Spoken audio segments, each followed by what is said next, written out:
morning. How you doing, guys? Welcome to a new session. Well, uh, I've been a little, let's say, a little sick, but today I'm feeling better. But I think it's a regular cold, and now I feel if I am feeling a little better. Um, well, I hope you've been great. We've had a couple of long weekends, and I think it's been good to rest our minds, to rest our bodies, mm, and well, we're also approaching the end of the semester, right? It's coming quickly, and I'm gonna share with you my screen a little bit to show you the calendar in this case, so that we can see where we are. We are right here. Yeah, right here. This week.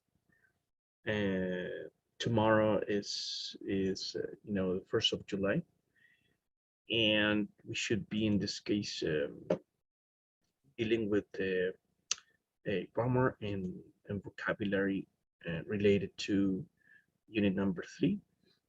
We've been studying past perfect continuous, the different uses of, in this case, used to, be used to, get used to.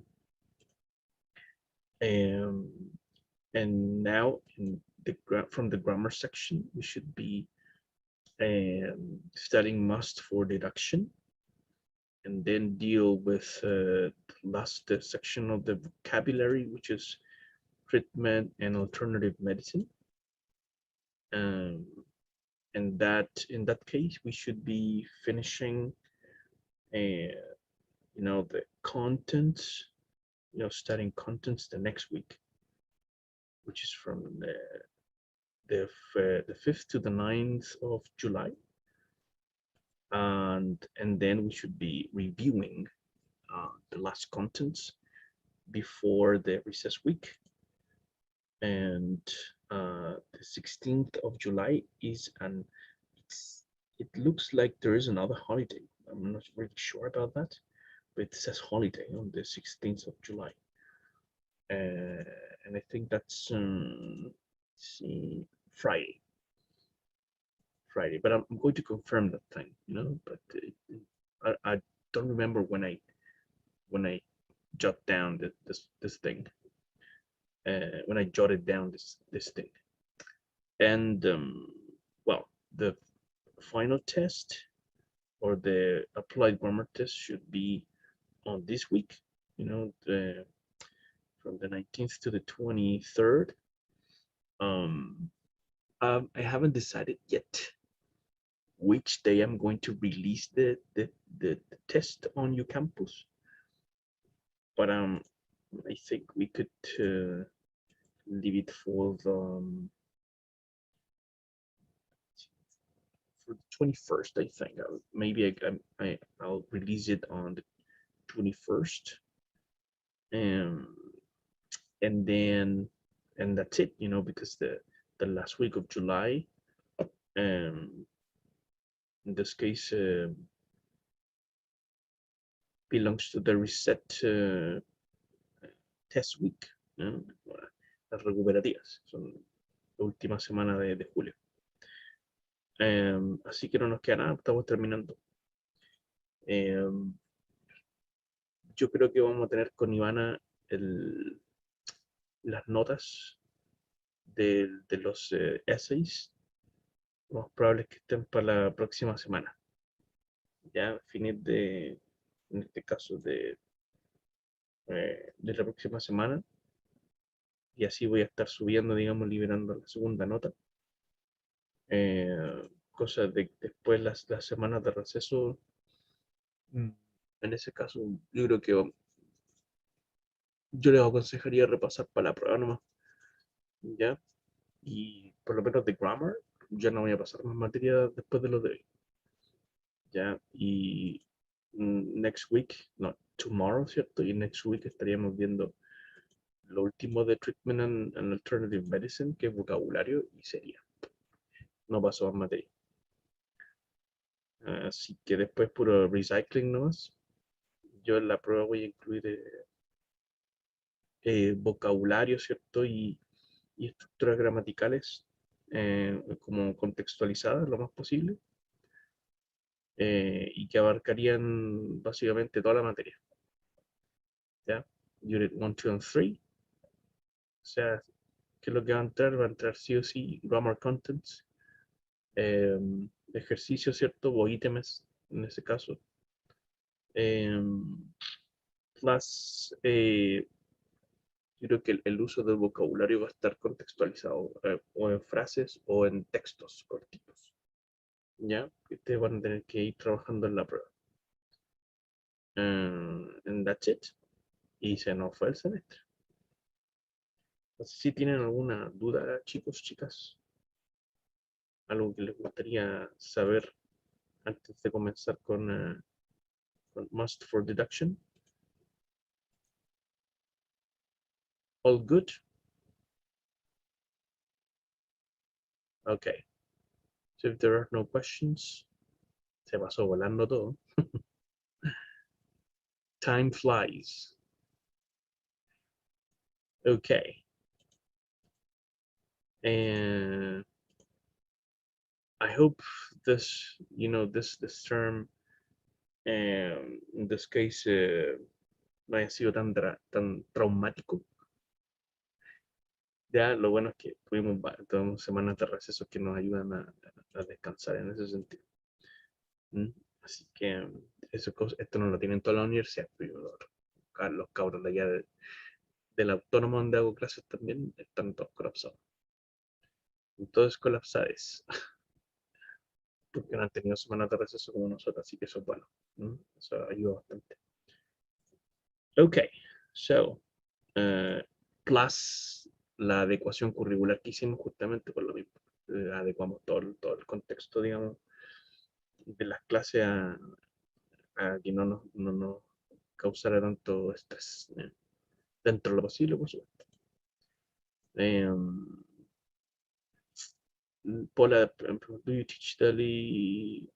Supposedly. And I normally do. I normally teach, you know, writing second term for freshmen in general. I teach. It's DELI, en este caso sería pre-intermediate. Y también enseño second year or sophomore. También I teach, estoy hablando Spanish. I also teach, writing intermediate level, right? Por temas, digamos, de cómo está creado el sistema, que ojalá que pronto cambie eso, lo más probable. Los profesores que estamos honorarios no podemos tomar más de 3 cátedras, aunque uno quiera, el reglamento no te lo permite, porque ahí después hay que hacer concurso para que a los profesores honorarios como puedan contratarlos, y obviamente eso implica un costo para la universidad y todo ese tema, pero los profesores honorarios ya no tienen que existir ya, este año se acaba eso. Y los que estamos honorarios tenemos que todos concursar y pasar a contrata y así nos pueden dar más horas. ¿No? Pero por ahora siempre en el PEDA, todos los profesores honorarios tienen 3 cátedras, no les pueden dar más. No así en otros lados. Ah, por supuesto. Sí, pues, lo que pasa es que es un tema de que estamos amarrados por un marco legal que nos llevó a ser profesores honorarios que viene de la dictadura.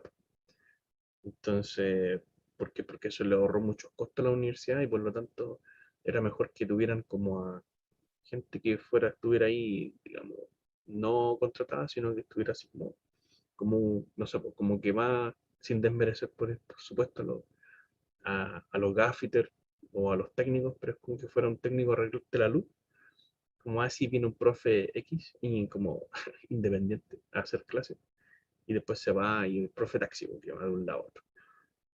Pero antes no era así, antes del 73 no fue así. Entonces después cuando cambió ese marco legal, digamos, nosotros los profes nos dejaron así como, pero puede trabajar en otras partes. Claro, sí, pero te renta y trabajando en otras partes. En fin, no quiero hablar de política, pero se supone que por ley ahora eso cambió y las universidades obligatoriamente tienen que acabar con ese régimen. Tienen que acabar con ese régimen.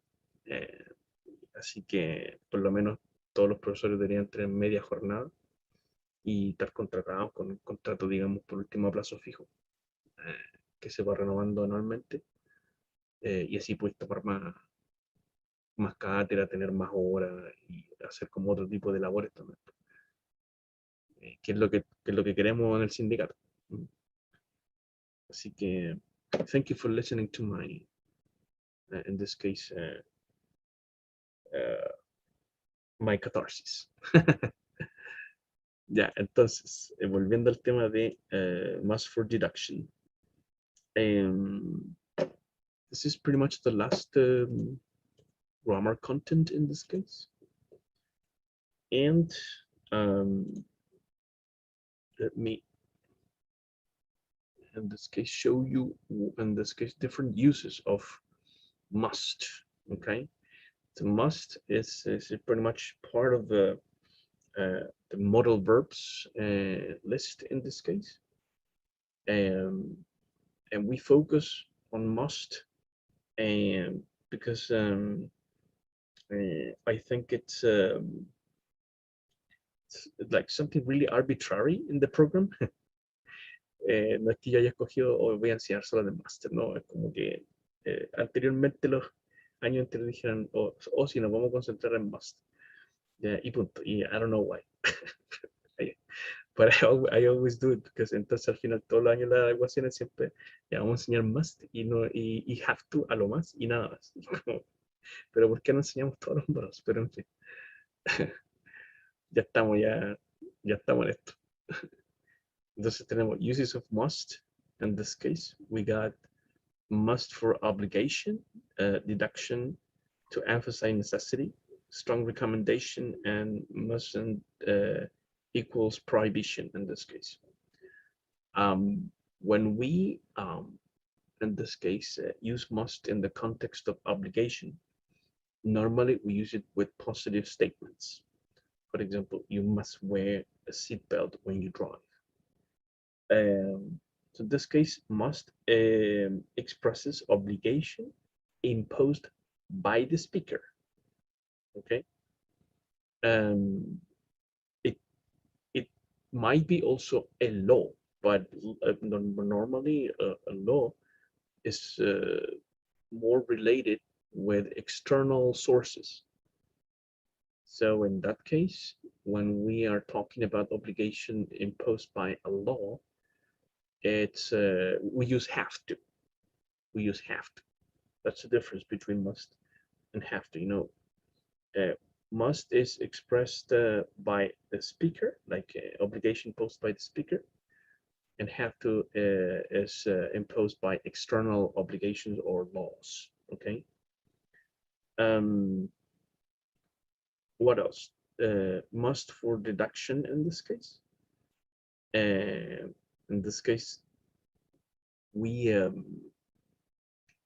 normally have like around 90% or 100% of certainty about something. Like, for example, look at all that snow. It must be cold outside. And when we say that, it's like pretty obvious, pretty much around 100% of certainty about anything, right? That's when we use must.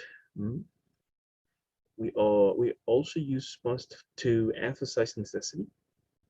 Like for example, plants must have light and water to grow. They must, in this case, is a it's an imperative, because if in this case if you don't water the plants, they die basically. So it's a very strong necessity, or where you could say babies must in this case breastfeed if possible, right? Or must be breastfed uh, um, if possible, right? Because they need the milk. And what else? Strong recommendation in this case. Um, for strong recommendations, I mean, you could we could use should for recommendations or even advice, but when we use must is quite strong. It's still possible to advise people using a must, but it's a really strong recommendation.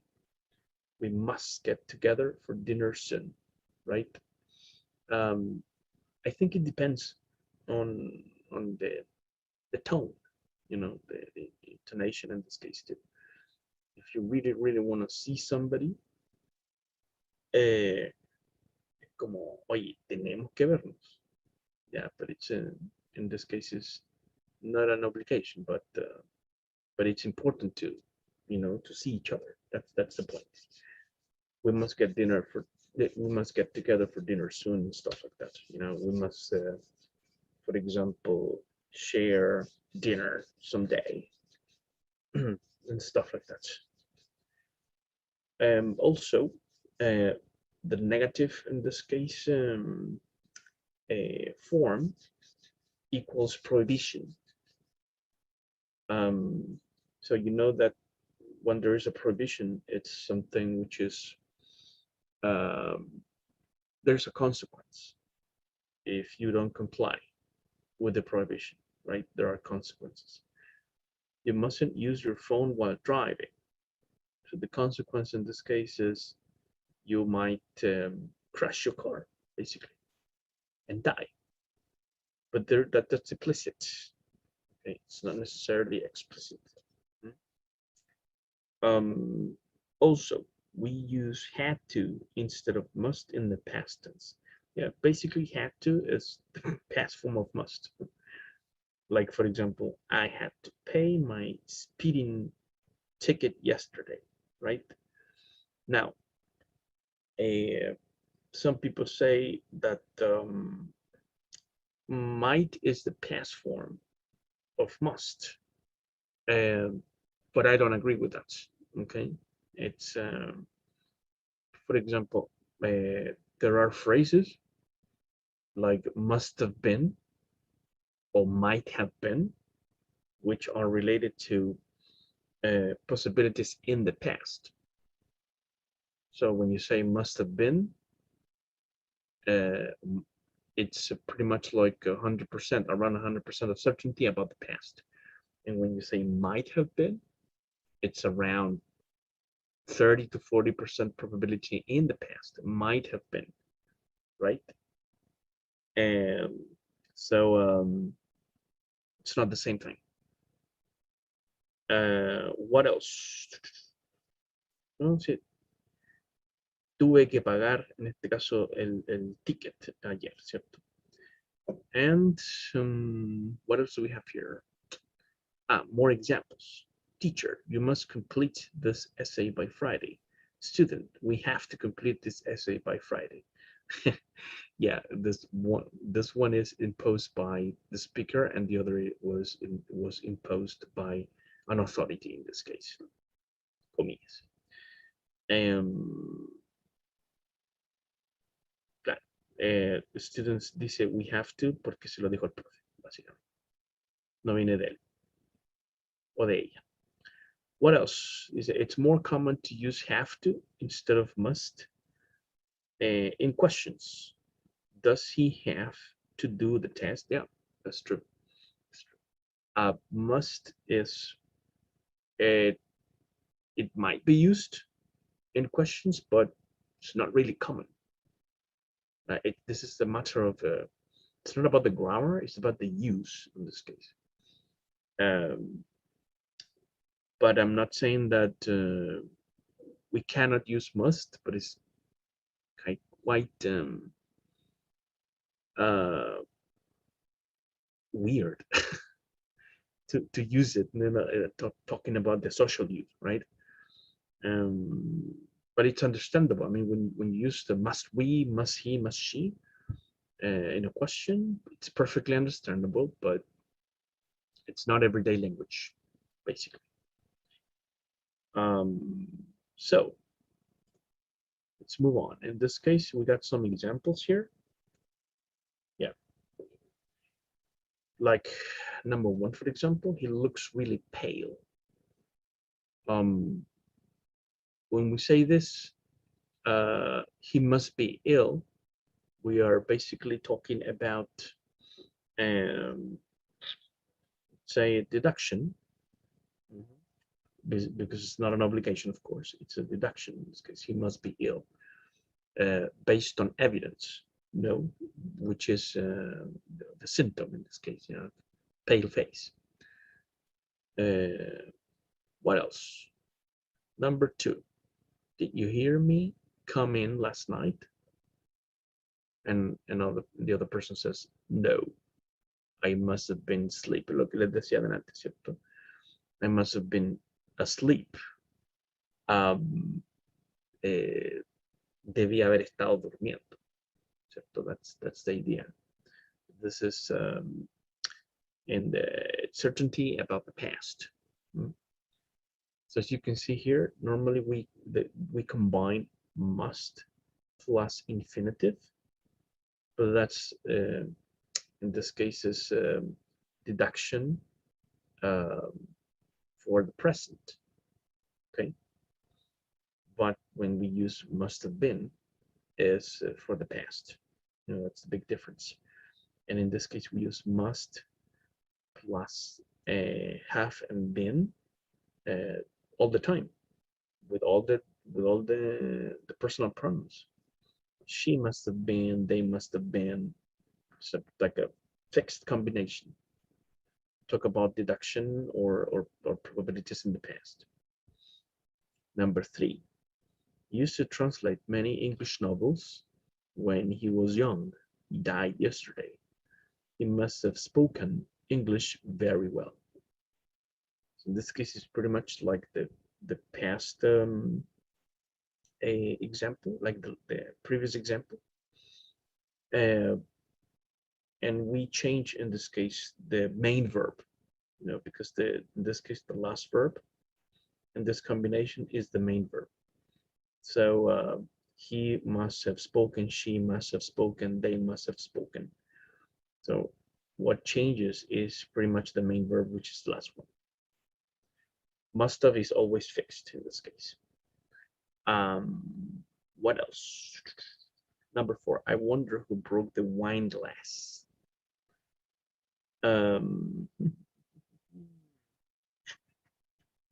Okay, in this case, we're not using must, but we are using in this case another modal verb. It can't have been the cat, for she was out all day. No puede haber sido. Ya. Si yo digo it mustn't have been, no puede ser porque cambiaría el sentido de la oración. Porque cuando usamos la negación del must es prohibition. Prohibition. Y si pongo it must have been, no tiene sentido porque yo no puedo estar prohibiendo algo, right? Para decir que algo no pasó, no es posible que haya pasado, tengo que usar can't. Entonces aquí el ejemplo nos demuestra de que el uso de mustn't, ¿cierto? No se puede usar en este contexto. Right? De hecho no está aquí, pero tiene que ser algo como mustn't como una prohibición en el presente, right? You mustn't use your phone, or they mustn't, in this case, for example, step on the grass or step on the lawn because the neighbor, in this case, our neighbor, gets mad, something like that, provision. So in this case, it's the correct use to say this, it's can't. Entonces, sacamos el must, lo usamos el must en este caso. What else? Number 5, Peter's room is really untidy. Books and papers all over the place. There are books and papers all over the place, right? He must have been studying all night for his exam. Right. Deduction again about the past, the recent past. He must have been studying, which is in this case is pretty much like a mixed use of the modal verbs in this case. Must plus have, which is like the steady, in this case, structure. Been studying. It's very similar to the past continuous. Pardon, past perfect continuous. But this in this case is the mixed use of conditionals in this case. Él debe haber estado estudiando toda la noche, right? Absolutely possible.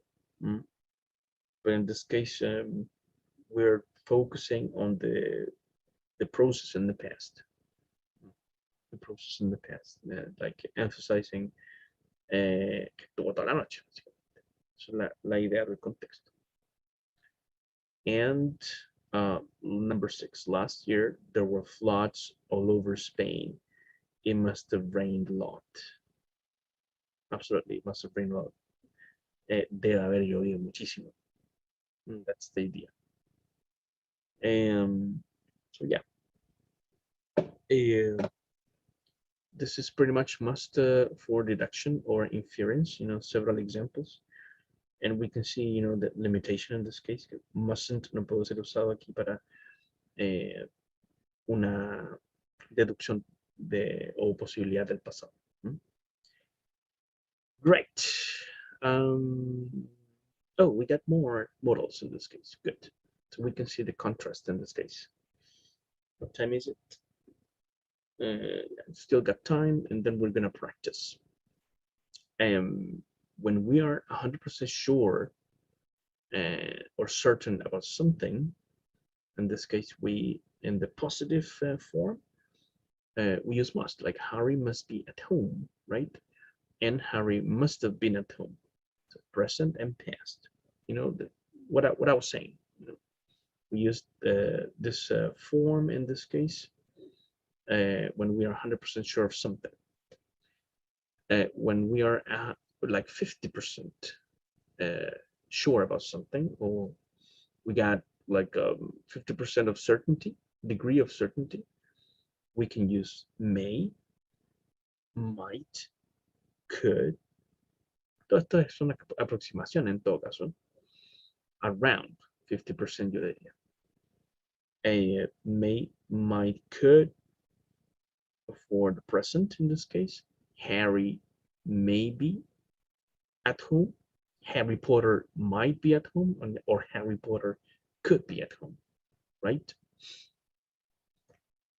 Or here in the past, for example, Harry may have been at home, Harry might have been at home, and Harry could have been at home, right? In the past. Puede haber estado, podría haber estado, y podría o podía haber estado.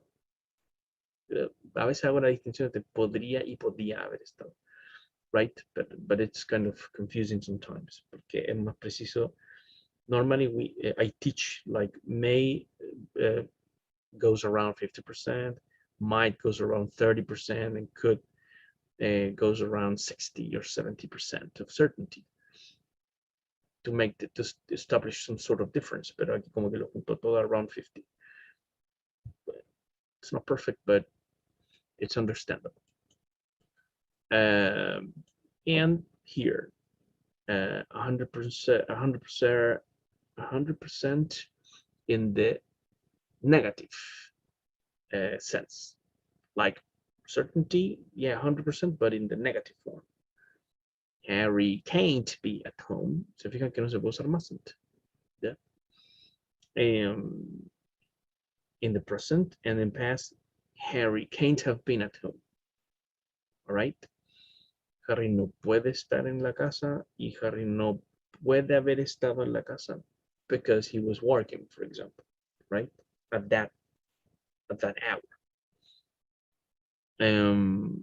So in this case, when we use must for deduction or the level of certainty and uncertainty, we don't use must. Básicamente no se usa el mustn't en estas situaciones, ¿ya? Porque se sale de contexto, es prohibición y punto. So let's practice. Let's practice. Let me see here. Action. Let's try with this one. Must, might, can't. Yeah, we can do this one, pero no se acerca a lo que realmente quiero, porque quiero solamente trabajar con must. A ver, hay otro que nos sirve por aquí.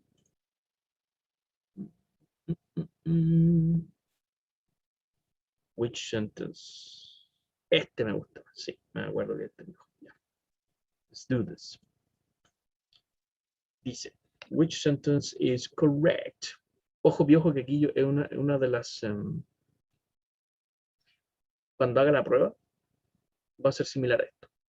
No todos los ítems, pero va a ser como eso, así como uno abre la prueba y pum, aparecer y como select the right choice, es una de las cosas que va a estar en la prueba, ¿ya? Entonces, my purse isn't in my pocket. It mustn't be the present deduction in this case. It mustn't be in my bag. It must be in my bag. It must be in my bag. It must be in my bag. So you can type your choices in the chat room if you want. Montserrat dice must be. In this case, must be in my bag. All right. Anyone who is in this case agreed with Montserrat? Everybody agrees? It mustn't be in my bag. It must in my bag. It must be in my bag. I'm gonna click on that one. Correct, Monse. Very good. Very good, very good. Next question. What's the best way to complete the sentence? Yeah, es la dos. I can't remember what Jason does at university. He could study geography, or he may not study geology. He might study geology. He might study, and he must study geology. I can't remember what Jason does at the university. Okay, uncertainty. He could, no estoy seguro, he could study geography, or he may not, he might, he must study geology. I got it. He could study geography, or la Monse dice he may not study geology. All right. You guys agree with Monse? Any other opinion? Renata, Krishna, Benjamin, Paula. Any idea?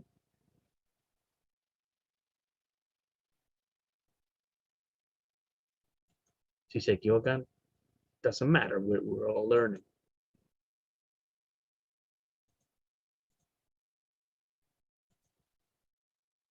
Paula might, maybe. He might study geology, All right. Benjamin dice he might. Okay. Just click on that one. Dice la. But you want you agree with Benjamin and um, and Paul, I guess. All right. Just click on this one. There you go. Right, because there is uncertainty. Pero como could ya se usó, we could study geography or tenemos que marcar la otra opción. No puede ser, claro, o es geography o es geology. Y como no hay certeza, es he might, porque must muestra mucha certeza.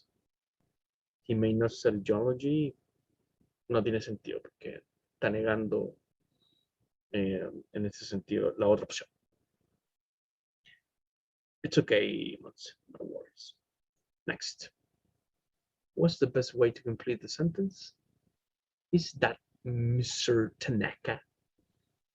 No, that mustn't, must, can't be him. Mr. Tanaka wears glasses.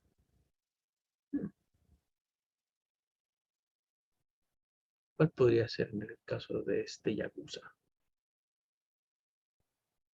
No, that mustn't be him. No, that must be him. No, that can't be him. Mr. Tanaka wears glasses. What do you think, guys? Any ideas?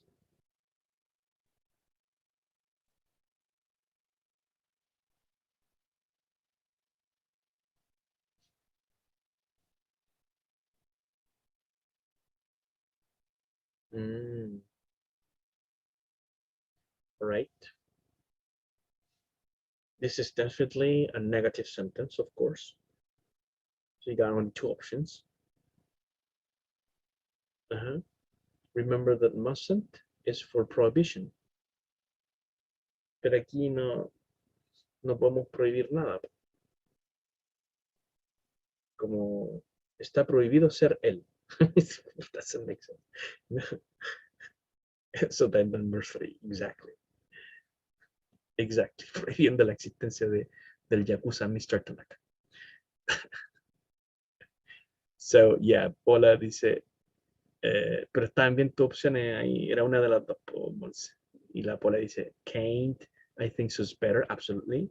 Benjamin dice, can't, of course. La 3, and that's true. Very good job.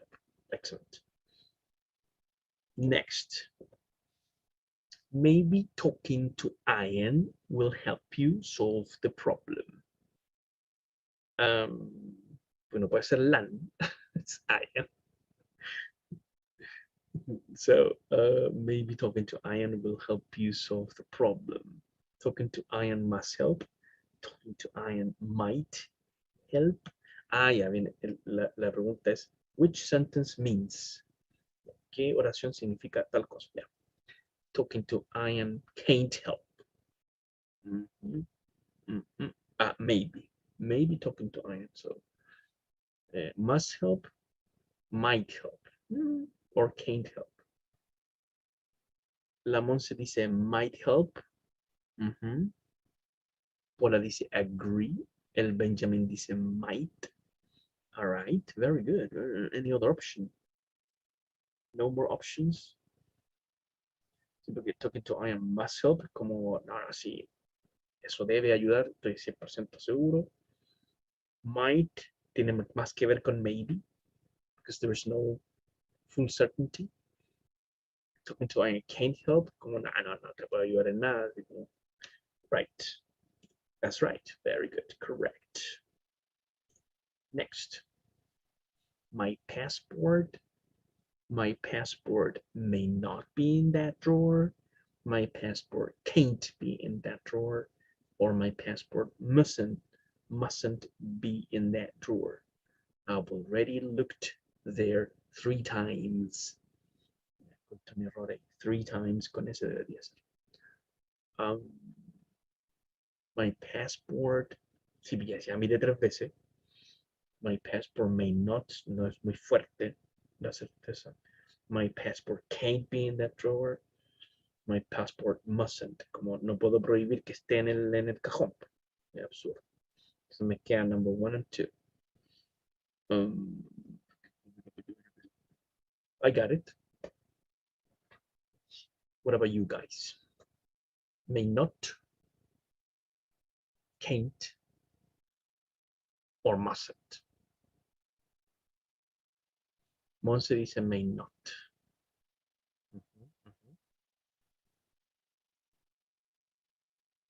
Any other opinion? Estamos pasadito la hora ya, 9:32. This is the last one. This is the last we do. En todo caso, ayer están corrigiendo cuestiones, se me fue subir el contenido para Ucampus, así que hoy día lo voy a subir. Todo lo que tenía pendiente subir, lo subo hoy día. Ejercicios, quizzes, videos, todo el tema. ¿Ya? Ok. Paula dice, can't, maybe. Piensen en esto. Si yo ya miré 3 veces en un cajón, buscando el pasaporte, estoy diciendo, my passport may not be in that drawer. Estoy hablando del mismo cajón. Puede que no esté en ese cajón. Sería como, it's kind of ironic to say that, because if you've looked in the same drawer 3 times, como es obvio que no está. So I don't want to say can't, mostly because my mom would find it. Es como el gato de Schrödinger.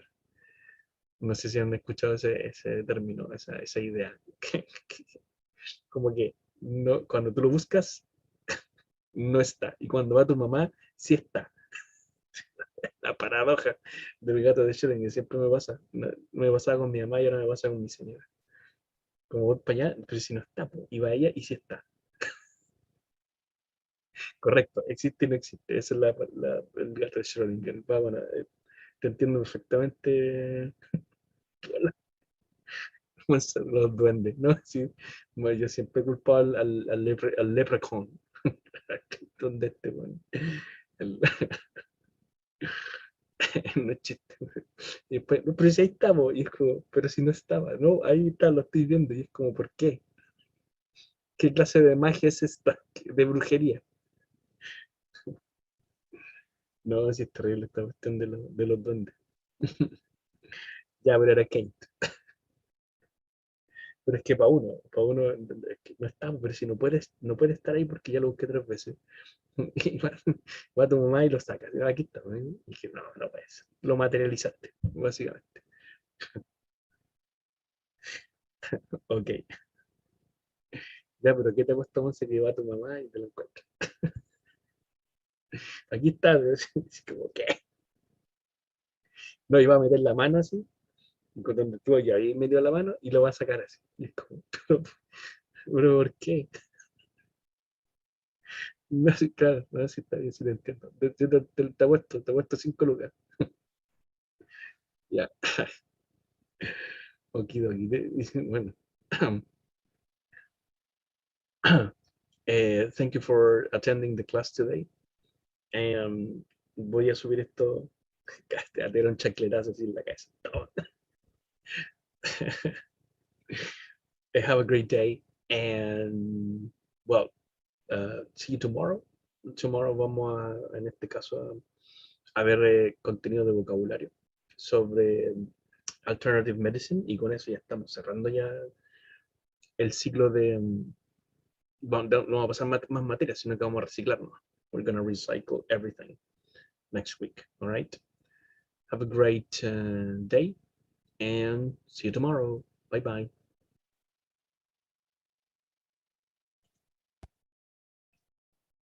Ciao. Thank you, Monse. Sí, lo voy a enchufar. Have a great day. Bye bye. Take care.